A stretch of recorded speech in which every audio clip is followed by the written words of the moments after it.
လူတွေကတယောက်နဲ့တယောက်တဲ့နေတာကိုမပြောတဲ့လူကရှိတယ်မပြောတဲ့လူတွေဆိုတာအဲ့ဒါဂျင်းထဲတဲ့လူတွေညှောင်းထောင်တဲ့လူတွေအဲ့ဒါကြိုက်ညီညွတ်ထောင်မကြိုက်တဲ့လူတွေလောကမှာအများကြီးပဲတယောက်နဲ့တယောက်တဲ့နေပြီဆိုရင်ဘာလို့ရမလဲဆိုတာကြည့်ညှောင်းထောင်မှုချိနေကြတာအဲ့ဒါလို့မလုပ်ကြပါနဲ့တဲ့အမြောက်ပင်တွေဝင်ပြီးတော့မလုပ်ကြပါနဲ့သမက်ကြီးရတော့ကိုယ်လည်းညီညွတ်တယ်ညီညွတ်တဲ့သူများကိုလည်းညီညွတ်အောင်လုပ်တယ်ညီညွတ်ရေးမှသာပြုံမွေးတဲ့ပုဂ္ဂိုလ်မျိုးဖြစ်ပြီးတော့ဓမ္မထောတကယ်ဓမ္မလမ်းကြောင်းတိုင်းကျင့်လုံးနေထိုင်မဲ့ဆိုရင်တဲ့ဆိုလိုတာညီညွတ်တဲ့လူအတိုင်းဝိုင်းမှာတရားတော်မှာကျင့်ကြံကြုတ်ကိုအထောက်မဲ့ဆိုရင်ယောဂခေမာနတ္တထံတတိ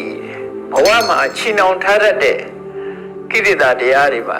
ကိလေသာတရားတွေကြောင့်ကိုယ်ဘဝမပျက်စီးဘူးတန်တရားထဲမှာမနေမြုပ်နိုင်ဘူးနိဗ္ဗာန်ကိုမျက်မှောက်ပြုနိုင်တယ်လို့ဆိုလိုတယ်